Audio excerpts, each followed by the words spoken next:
Shalom. கர்த்தருடைய நாமம் மகிமைப்படுவதாக.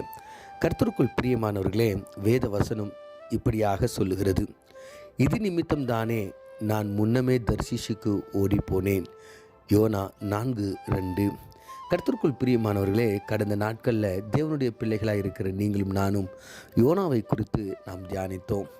யோனா தேவனுடைய சமூகத்திலிருந்து அவர் விலகி போனார், சமூகத்தை விட்டு ஓடி போனார், தேவனுடைய சித்தத்தை அவர் செய்யாமல் போனார் என்றும், அதன் விளைவாக அவர் மீனின் வயிற்றில் போடப்படுகிறார். அதாவது கடலில் தூக்கி போடும் பொழுது கர்த்தர் அவனை காப்பாற்றி மீனின் வயிற்றில் 3 நாள் வைக்கிறதை நம்ம பார்க்கிறோம். அந்த இடத்துலையும் அவர் கர்த்தரை நோக்கி ஒரு மன்றாட்டு, ஒரு மன்னிப்பின் ஜெபத்தை அவர் செய்கிறார். அப்போ அது மூலமாக அவர் தெரிய வருகின்ற ஒரு காரியம் என்னன்னா, அவர் மன்னிக்கிற ஒரு தேவன், இரக்கமுள்ள தேவன். கடலில் போட சொன்னேன், என்னை கொன்றுவாங்கன்னு நினச்சேன், நான் செத்துருவேன்னு நினச்சேன். பட் ஆண்டவர் அங்கேயும், நான் ஆண்டவரை விட்டு விலகி ஓடினாலும் அங்கேயே நான் அவர் காப்பாற்றுறாரு என்று சொல்லி யோனாவை குறித்து நம்ம தியானித்தோம். இப்போ பாருங்கள், அவர் சொல்கிறாரு, கர்த்தரை நோக்கி நான் விண்ணப்பம் பண்ணி, கர்த்தாவே, நான் என் தேசத்தில் இருக்கும்போதே நான் இதை சொன்னேன் அல்லவா, இது நிமித்தம் தானே நான் தர்ஷீஷுக்கு ஓடிப்போனேன். நீர் இரக்கமும் மன உருக்கமும் நீடிய சாந்தமும் கிருபையும் தீங்குக்கு மனஸ்தாபப்படுகிறவும் தேவன் என்று அறிவேன் என்று அவர் சொல்லுகிறார். அப்போ இந்த இடத்துல ஆண்டவருடைய குணங்களை குறித்து அவர் சொல்கிறார். நம்முடைய கர்த்தர் யார், அவர் நமக்கு என்ன செய்கிற தேவனாக இருக்கிறார் இல்லை, அவர் அழகாக சொல்கிறாரு பாருங்க, நீர் இரக்கம் உள்ளவர், நீடிய சாந்தம் உள்ளவர், தீங்குக்கு மனஸ்தாபப்படுகிறவர், கிருபை உள்ளவர், நீங்கள் அது மாத்திரம் இல்லாமல் எங்களை எல்லாரையும் மன்னிக்கிற தேவன் இல்லை. இதை அவர் அனுபவிச்சிருக்கிறார். தேவனை சமூகத்தை விட்டு ஓடின அவரை கடலில் தூக்கி போட சொல்கிறாரு. ஆனால் அந்த இடத்துல மீனை கொடுத்து ஆண்டவர் காப்பாற்றி 3 நாள் அந்த மீனின் வயிற்றில் இருந்த அந்த அனுபவத்தை அவர் உணர்ந்து, ஆண்டவரே, என்னோடய தவறுகள் எல்லாம் நீங்கள் மன்னிச்சிட்டிங்களே, என்னை மீண்டும் ஏற்றுக்கொண்டீங்களே, மீண்டும் உங்களுடைய வார்த்தை எனக்கு நீங்கள் கொடுக்குறீங்களேன்னு சொல்லிட்டு அவர் சொல்கிறார், ஆண்டவரே, எனக்கு உண்மை பற்றி தெரியும் ஆண்டவரே, நான் உண்மை நல்லா அறிஞ்சு வச்சுருக்கிறேன், நீங்கள் எப்படிப்பட்டவர் என்று. கர்த்தருக்குள் பிரியமானவர்களே, நீங்களும் நானும் வழிபடுகிற தேவன் கல்லோ மண்ணோ அல்ல. அவைகள் நம்மை காவு வாங்குகிற தேவன் அல்ல. ஒருவேளை பலிகளை எதிர்பார்க்கிற தேவன் அல்ல. ஒருவேளை உங்களை ஒரு சில பலிகள் மூலமாகவோ அல்லது மற்ற காரியங்கள் மூலமாக திருப்தி அடைகிற தேவன் அவர் அல்ல. எனக்கு தெரிந்த கடந்த நாட்களில் ஒரு சகோதரர் தன்னுடைய திருமணமாகிய 6 மாதங்களே ஆயிற்று. அவங்களுடைய மனைவி 3 மாதம் கர்ப்பமாக இருக்கிறாங்க.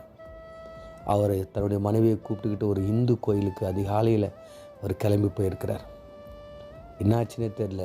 அவங்க கும்பிட்டுட்டு வந்திருக்காங்க, சாமி கும்பிட்டுட்டு வந்திருக்காங்க. ட்ரெயின் ஏற நின்று இருக்காங்க. தன்னுடைய கணவனை காணோம். ஃபோனை பண்ணி பார்த்தா காணோம். கொஞ்சம் நேரத்துக்கு அப்புறம் நியூஸ் வருது என்னன்னா, அவர் இறந்துட்டார். அந்த ட்ரெயின், அந்த தண்டவாளத்தை அவரை யாரோ அடித்து போட்டாங்களா இல்லை என்ன ஆச்சுன்னு தெரியல. ஆனால் எல்லோரும் என்ன சொல்கிறாங்கன்னா, அந்த சாமி காவு வாங்கும் அப்படின்னு சொல்லிட்டு. ஆனால் நம்முடைய தேவன், அவர் ஜீவனை எடுக்கிற தேவன் அல்ல, அவர் ஜீவனை கொடுக்கிற தேவன். அவர் நமக்காக சிலுவையில் மரித்த தேவனாக இருக்கிறார். நீங்கள் உங்கள் தேவனை எப்படி அறிஞ்சு வச்சுருக்கிறீங்க? உங்களை நீங்களே யோசித்து கேட்டு பாருங்கள். நீங்கள் உங்கள் தேவனை குறித்து என்ன சொல்ல விரும்புகிறீங்க? ஆமாம்ல, அவர் நம்மை போஷிக்கிற தேவன். நான் சொல்லுவேன், எங்களை வழிநடத்துகிற தேவன். அனுதினமும் எங்களை போஷிக்கிறார், அனுதினமும் எங்களை வழிநடத்துகிறார், எங்களை பாதுகாக்கிறார், எங்களை தாங்குகிறார், தப்புவிக்கிறார், விடுவிக்கிறார், ஆறுதல் படுக்கிறார், கண்ணீரை தொடுக்கிறார். இப்படி நிறைய விஷயங்களை நான் சொல்லி கொண்டு போவேன். ஏன்னா என் தேவன் என்னுடைய வாழ்க்கையில் எப்படிப்பட்டவர் என்பதை நான் அறிந்து வைத்திருக்கிறேன். நீங்கள் அறிஞ்சு வச்சுருக்கிறீங்களா? உங்கள் தேவனை குறித்து நீங்கள் சொல்ல ஆயத்தமாக இருக்கிறீங்களா? மற்றவர்களுக்கு நீங்கள் சொல்ல ஆயத்தமாக இருக்கிறீங்களா? அவங்க பாருங்கள், நினிவே மக்கள் சொல்கிறாங்க, யாருக்கு தெரியும், ஒருவேளை அவர் மனஸ்தாபப்பட்டு நம்முடைய பாவங்களை எல்லாத்தையும் அவர் மன்னிப்பார் என்று சொல்கிறாங்க. அவங்க எல்லாம் தப்பு பண்ணியிருக்காங்க, தண்டனை பெற வேண்டியவங்க. ஆனால் அவங்க சொல்கிறாங்க, ஆண்டவர் நம்மளை மன்னிப்பார். ஆமாம் பிரியமானவர்களே, அவர் அன்பு நிறைந்த ஒரு தேவன், நம்மை மன்னிக்கிற தேவன், நமக்காக சிலுவையில் தம்முடைய ஜீவனை கொடுத்த ஒரு தேவன். இப்படிப்பட்ட ஒரு நல்ல தேவனை நீங்களும் நானும் தொடர்ந்து ஆராதிப்போம். அவருடைய மகிமையை நம்ம தொடர்ந்து மற்றவங்களுக்கு சொல்லுவோம். அறியாத மக்களை ஆண்டவருக்குள்ளே கொண்டு வருவோம். கண்களை மூடி நாம் செபிப்போம். எங்களை அதிகமாய் நேசிக்கிற எங்கள் பரலோக தகப்பனே, நாங்கள் வாசித்து தியானித்த அந்த வேத வசனத்தின் பிரகாரம், ஆமாண்டவரே, நீங்கள் இல்லை, யோனா இல்லை ஆண்டவரே, நிறைய பேர் சொல்கிற ஒரு காரியம், நீ நல்ல ஒரு தேவன் ஆண்டவர், எங்களுக்காக ஜீவனை கொடுத்தவர், எங்களுக்காக திரும்ப எழுந்திருத்த ஒரு தேவன் ஆண்டவரே. எங்களை மன்னிக்கிறவர், எங்களை சுகப்படுத்துகிறவர், எங்களை போஷிக்கிறவர் ஆண்டவரே. உம்மை போல ஒரு நல்ல தெய்வம் இந்த உலகத்தில் அல்ல. இப்படிப்பட்ட ஒரு நல்ல தெய்வத்தை பெற்றிருக்கிற நாங்கள் எவ்வளவு பாக்கியவான்கள் ஆண்டவரே. உமக்கு நன்றி செலுத்துகிறோம். தொடர்ந்து எங்களை ஆசீர்வதிங்க.